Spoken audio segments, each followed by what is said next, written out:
दरभंगा के बहादुरपुर प्रखंड के प्रेम जीवन पंचायत के पुरखोपट्टी गांव में बाबा राहु का पूजा वीरेंद्र कुमार पासवान उर्फ गुरु जी के यहाँ आयोजन किया गया, जहां पूरे नियम निष्ठा के साथ पूजा किया गया।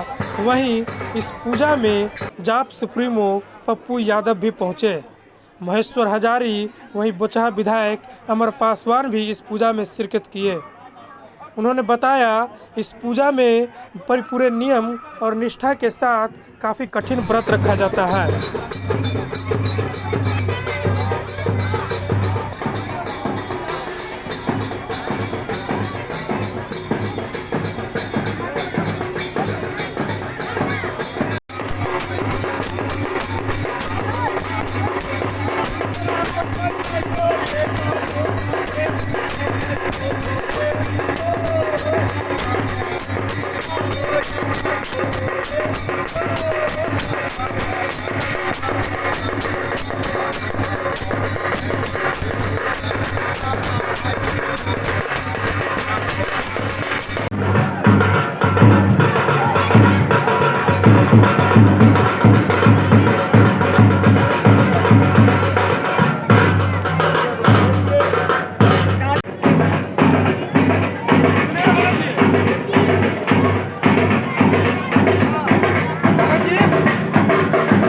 देखिए, ये राहु पूजा जो है एक लोक कथा है और यह जो है राहु बाबा का जो है पासवान समुदाय इनका पूजा करते हैं।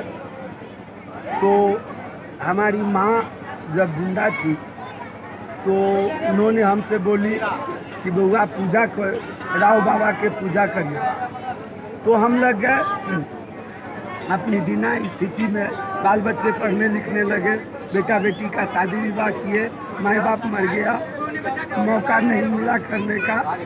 अब राहु बाबा के कृपा से मुझे मौका मिला, सौभाग्य हुआ जो आज मैं राहु बाबा का पूजा कर रहा हूँ। और यह लगातार 4 दिन तक चलता है।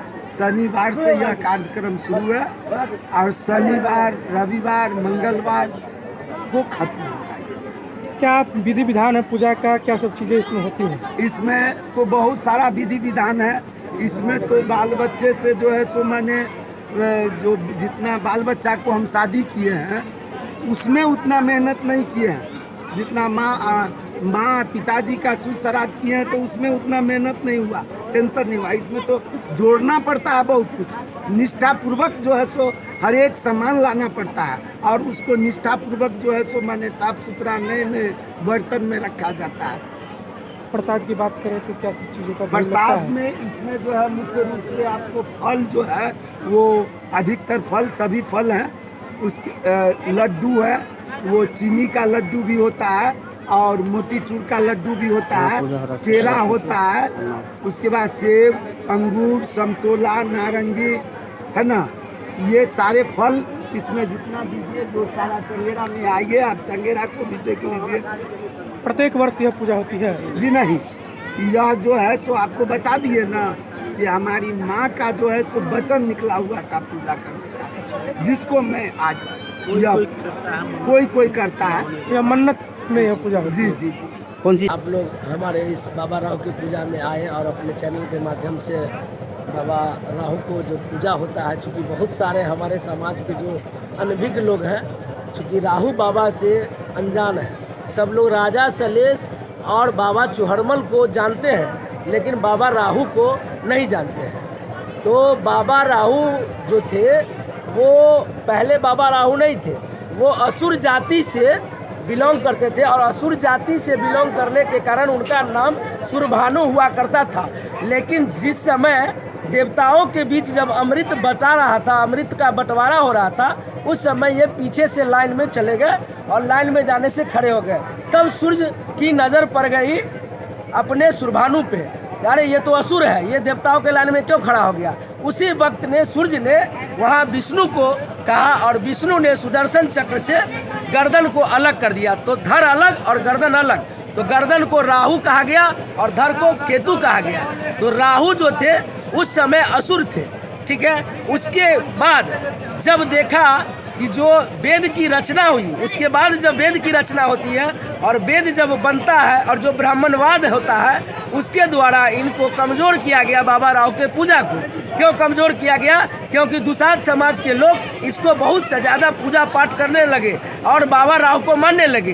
तब जाके ये असुर जाति के थे, इनको बढ़ने नहीं जाएगा। यानी अभी जो खेल चलता है दलित और सवर्ण का, बड़े और पिछड़े का, अगड़े और पिछड़े का, और ये तो बाबा जो हमारे राहु महाराज हुए उनका नाम सुरभानु था और सुरभानु को परास्त करने के लिए इंद्र की और ये सूर्य की जो है ये संरचनाएं थी, तो इंद्र ने इनका गर्दन काट दिया था। और ये चूंकि दुसाध समाज से नहीं असुर जाति से बिलोंग करते थे उस समय में, इसीलिए इनको आगे नहीं बढ़ाया गया। और इस पूजा को हम लोग बड़ी नियम निष्ठा से अपने वंशज को, अपने इतिहास को जिंदा रखने के लिए करते हैं, ताकि हमारा समाज, हमारा जो पंचायत, हमारा गांव जो विकास कर सके और विकास की उन्नति पर जा पासवान सके। समाज के अभी भी बहुत सारे ऐसे लोग हैं जो अपना इतिहास नहीं जानते, उनका एक मुख्य कारण शिक्षा भी है। तो क्या लगता है, क्या ऐसे कदम उठाए जा सकते हैं कि लोग अपने इतिहास को जान सकें? जी। अब क्या है कि पासवान समाज के लोग जो है चूँकि अभी भी बहुत अशिक्षित है, और अशिक्षित के साथ साथ क्या है ना कि वो अपने इतिहास को नहीं जानते, अपने वंशज को नहीं पहचानते हैं। तो इसके